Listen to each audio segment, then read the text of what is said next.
L'invité du jour. L'invité du jour. La semaine bleue jusqu'au 11 octobre prochain, ça se déroule à Saint-Marcelin. C'est la semaine nationale des retraités et personnes âgées. Pour évoquer ce rendez-vous, nous sommes avec Monique Vincent, qui est la première adjointe de la mairie de Saint-Marcelin. Monique Vincent, bonjour. Bonjour. Et de Cécile Fayeul, bonjour. Bonjour. Alors Cécile Fayeul, vous travaillez au CCAS, racontez-nous votre rôle. Alors effectivement, je travaille au CCAS où je suis responsable solidarité et du coup, je m'occupe de différents services du CCAS, dont la fabrique qui porte cette semaine, la semaine bleue. Voilà, donc tout va se dérouler cette semaine. Alors tout, il y a des choses qui vont se dérouler également au cinéma Les Méliès, mais en grande partie, tout va se dérouler à la fabrique. Oui, c'est ça. Effectivement, il y aura des rendez-vous intergénérationnels. Il y aura également d'autres activités, puisque la semaine bleue, c'est une chose, mais il y a d'autres choses qui vont s'y passer. Donc, quelques mots sur la semaine bleue. Cette semaine a été initiée depuis 1951 et au départ s'appelait la Journée nationale des vieillards. Puis le nom a évolué vers la Journée nationale des personnes âgées, puisqu'au départ c'était un jour. Puis vers la Journée des personnes âgées et de leurs associations. Déjà, l'État a commencé à prendre en considération l'environnement de la personne âgée, ou des vieillards, comme il disait à ce moment-là. Et depuis quelques années, ça s'appelle la Semaine bleue. Alors, Semaine bleue, j'ai bien essayé de trouver la raison. Alors, c'était plus symbolique, je pense. Je crois qu'il y avait une radio également qui s'appelait Radio Bleue. Il y avait effectivement Radio Bleue, il y avait Cité Bleue, mais j'ai pas trop trouvé la définition. Je pense que c'est un symbole de fraîcheur, de pureté. C'est plus joli que vieillard. Voilà, c'est plus joli que vieillard, de sagesse, peut-être de vérité. Toujours est-il que cette semaine met l'accent sur la solidarité, sur la famille, sur la vie associative, la vie de voisinage, mais aussi sur toutes les solidarités institutionnelles, d'où le portage par le CCAS et la fabrique. Alors on va parler de la semaine bleue. Alors on va parler de la semaine bleue, effectivement. Donc on va parler de la programmation, ça va démarrer, ça a commencé ce lundi, c'était au Champ de Mars avec Bougeons pour nous et la planète.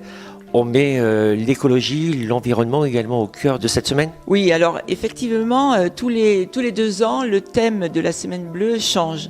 Donc l'année passée et cette année, le thème était « Pour une société plus respectueuse de la planète, agissons ensemble ». Et il nous a paru plein de sens, ce thème prenait tout son sens par le biais intergénérationnel de travailler sur l'évolution de la planète, sur l'évolution du climat, sur l'évolution des mobilités. Et nous sommes vraiment là dans un domaine à la fois d'écologie, pour faire avancer les thèmes de cette semaine bleue. Avec vous Cécile, parlez-nous un petit peu de ce qui va se passer ce mardi après-midi au cinéma. Alors ce mardi après-midi au cinéma, tout est possible en fait. C'est pas tout à fait la suite de demain, mais presque. C'est effectivement un film qui va nous parler d'écologie, nous faire réfléchir sur comment on fait les choses différemment aujourd'hui quand on prend en compte les enjeux environnementaux. Et puis toute la semaine, on a voulu mettre en pratique ce qu'était la question environnementale, puisqu'on propose des ateliers pour faire soi-même un certain nombre de choses. Donc mardi après-midi, il y a la fabrication de cosmétiques bio. Mercredi, on fabrique des sirops, mais aussi des éponges zéro déchet, qu'on appelle des tawashi, des produits ménagers.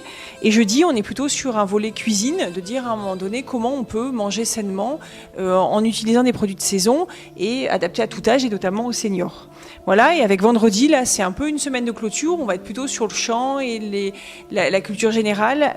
Voilà. Ce programme, il a été concocté par un certain nombre de partenaires, puisqu'il y avait le lycée Bellevue, il y a les chorales qui tous les ans, en fait, viennent contribuer à la semaine bleue.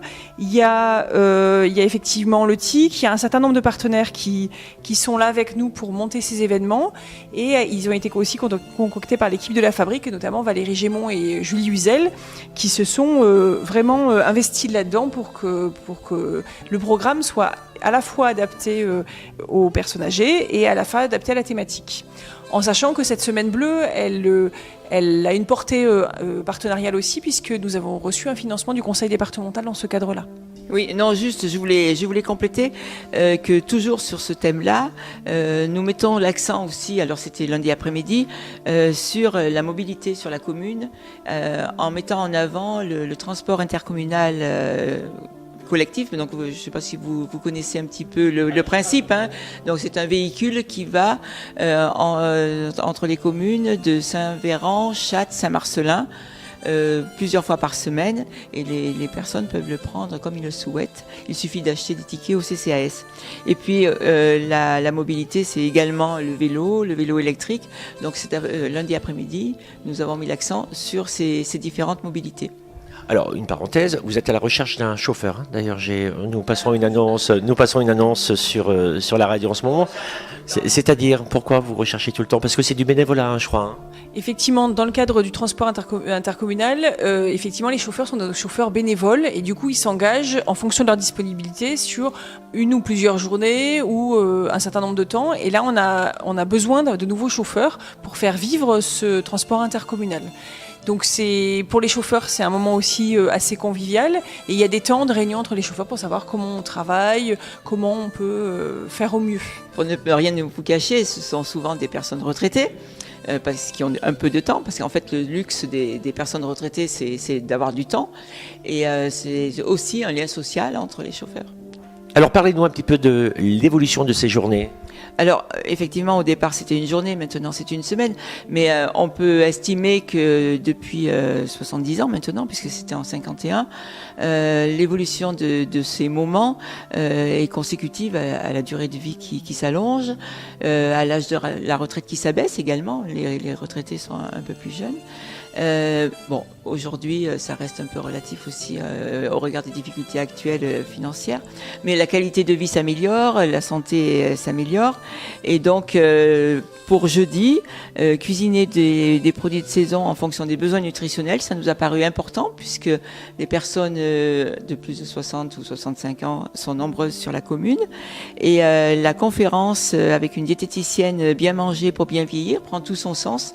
Et nous espérons avoir aussi beaucoup de monde pour cette conférence. Sur la clôture de cette journée vendredi, donc là je reviens un tout petit peu sur la fabrique parce que nous allons inaugurer un espace troc. Donc dans la fabrique, nous avons un tout petit espace où les gens peuvent déposer des objets et en prendre, et en fait c'est un principe de troc. Donc venez nous retrouver à la fabrique, on vous y attend les bras ouverts tous les matins à partir de 8h30. Pour découvrir le programme, vous pouvez aussi aller voir le site de la ville et le Facebook de la ville sur lequel il y a toutes les informations. Si vous n'êtes pas trop informatique, c'est pas un souci, vous pouvez nous appeler au 04 76 38 80 31. C'est parfait, merci beaucoup Monique Vincent, Cécile Fayolle d'être venue à notre micro pour avoir évoqué cette semaine bleue. Merci beaucoup.